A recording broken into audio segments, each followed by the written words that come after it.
For that reading today. And I would say it's very clear that we all want to make a difference in the world, right? It's great advice, but how do we do that? Could you, with your own hand, reach out to make a difference? The answer is very simple. Yes, you can. Reach out and touch.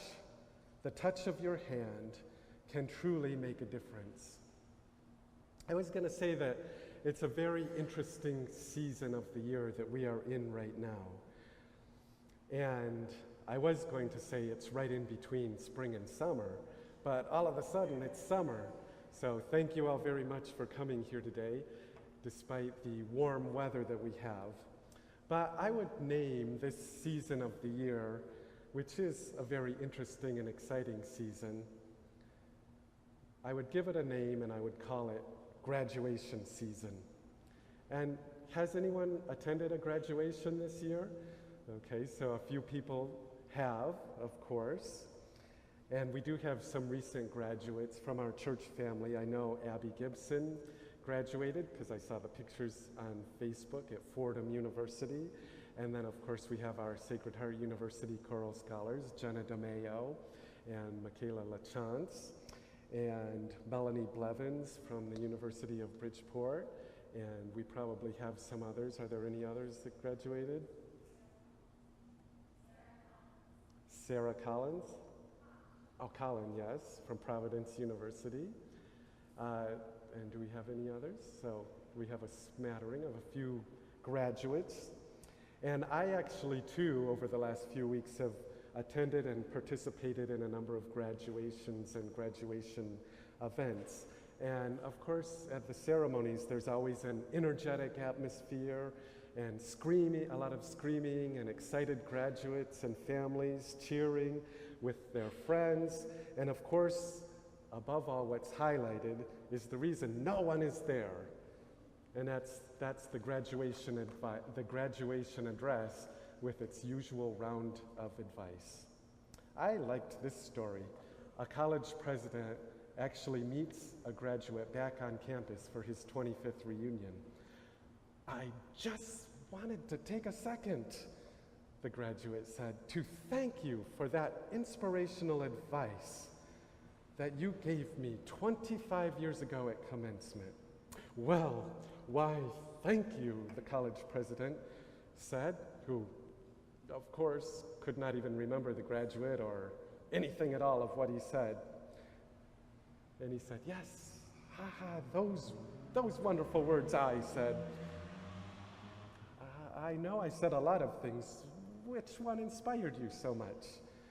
At that, the graduate leaned forward and looked earnestly at the president and said, I've tried to live my life by these words. You shook my hand and said, keep moving, keep moving. If you were giving the graduation speech, what would you say? Keep on trucking. Up and away. Don't give up. Make the world a better place. Well, why don't you just do what you can? And you know what? I think Jesus would actually say, do what you can. Really? Over the years, I've witnessed a number of memorable experiences at graduation. Well, one being my own, when I said, oh God, I actually graduated. But one truly memorable event occurred at the 2010 Sacred Heart University graduation. And there I witnessed something I will never forget when a student, John Vales, for the first and only time this has ever happened, upon graduation was awarded the university's highest award, the Bishop Walter W. Curtis Medal of Honor. It came about as a fellow student, Allison Kubalati, was in immediate and desperate need for a liver transplant. With Kubalati's liver in end-stage failure and her health seriously and quickly deteriorating, her mother circulated an email that was sent through the university community about her daughter's need for a donor. An anonymous fellow student from New York stepped forward. John Vales, who graduated in 2010, was a successful match and donated part of his liver, actually 60% of it. Through this selfless act, Allison Kubalati recovered, graduated last year, and became a nurse at Bridgeport Hospital. She went into nursing specifically to give back from all that she had received, and to think how many countless lives she will also now touch going forward.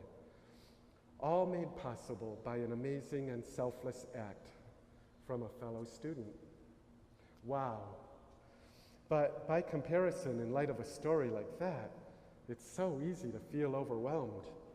Could what little I have to contribute make a difference compared with having an operation and giving 60% of your liver? What could I offer that would even make a difference? Remember, though, the story about the widow with 2 coins from today's reading. She gave what she could. She gave all she could. Was it worth even reaching her hand into her pocket to even get the 2 pennies out? It seems so little. That really can't change much of anything. So we put that into our mind and then actually do pretty much nothing. Is it worth the effort? But Jesus said, "Truly I tell you, this poor widow has put more into the treasury than all the others." Jesus is really saying that whatever we can contribute can truly make a huge difference. God takes what we have, and God does the rest. Listen to this quote by the martyred Archbishop of El Salvador, Oscar Romero. He was killed in 1980 by a former military intelligence officer in El Salvador while he was saying Mass in his cathedral. He had a tremendous witness that lives on in memory, and his speaking truth to power spoke of liberation and challenged injustice to the poor. And yet, he said, we cannot do everything, and there is a sense of liberation in realizing that. This enables us to do something, and to do it very well. It may be incomplete, but it is a beginning, a step along the way, an opportunity for the Lord's grace to enter and do the rest. And that's exactly the truth. We reach out with our hand, and we do what we can. Even if that act is something seemingly small, God uses that action of faith. God's grace takes over and turns it into something remarkable. Many times our fear stops us. We're afraid of saying or doing the wrong thing. So again, we say or do nothing. The second truly memorable graduation event I want to highlight actually happened just 2 weeks ago at this year's Sacred Heart University graduation. In August of 2014, Caitlin Dorhe was a Sacred Heart University junior, and she was hit by a car and tragically killed walking to the university to help her fellow sorority members with freshman move-in. And this year, the university awarded her degree, honoris causa, at the graduation ceremony. Dr. John Patillo, Sacred Heart University's president, related that a few weeks prior, he felt he should call and personally invite Caitlin's mother, father, and sister to attend this year's graduation, where the honorary degree would be awarded in Caitlin's memory. During the ceremony, he mentioned that he wondered if he had even done the right thing, or if he was doing the right thing by calling the family and inviting them. But that personal touch can make all the difference in the world. Caitlin's younger sister, Carly, will be attending the university in the fall, and Dr. Patillo mentioned that in that call, he thanked her father for entrusting her care and future to the university. I'm sure that that was one of the most difficult phone calls and conversations that he had to make. What do you say in such a tragic situation? But he made the right choice, and it was the right thing to do. And God used it far beyond expectations to somehow give comfort to that family. The family and friends of Caitlin have set up a scholarship fund, and there's a Facebook page called Caitlin's Angels. And I read the comments after the graduation ceremony on that Facebook page as it came across my screen. And the quotes were truly remarkable and well done. heartbreaking but more heartwarming. Pastoral in his words, Dr. Patillo ministered to Caitlin's family through his kind words and actions. I'm sure it would have been much easier to not pick up the phone, to not call, to say nothing, just let the ceremony happen. Not have to stand with the grieving father, mother, and sister before 10,000 people. But he made a real difference. And I do believe that at times we choose not to say anything or choose not to act because we're truly afraid of saying or doing the wrong thing. We're afraid of making a hard situation worse, and no one wants to do that for sure. In our reading today from Exodus, Moses is chosen to lead God's people out of Egypt. But he says, "Why me? I am nobody. I can't speak. I don't know what to say." But God says, "Now go. I will help you speak, and I will teach you what to say." Years ago, from this very pulpit, our associate minister, Reverend Susan Townsley, said that it is always better to speak than to say nothing for fear of saying the wrong thing. And I've always remembered that, and I've thought, what could I say or do that would help the situation? We really should not ignore the fact that a few small words or an action can make the world of difference to someone.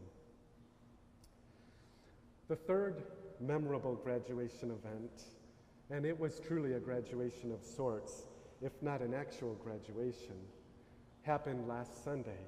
And I stood on the stage at my high school where I grew up in Howell, Michigan, for the final high school choir and choir alumni concert in honor of my high school choral teacher, Rod Bushy's retirement after 44 years.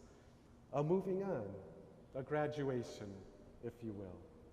And over 400 alumni traveled back from over 24 states to join with the 150 members of the current high school choir to sing in the final concert.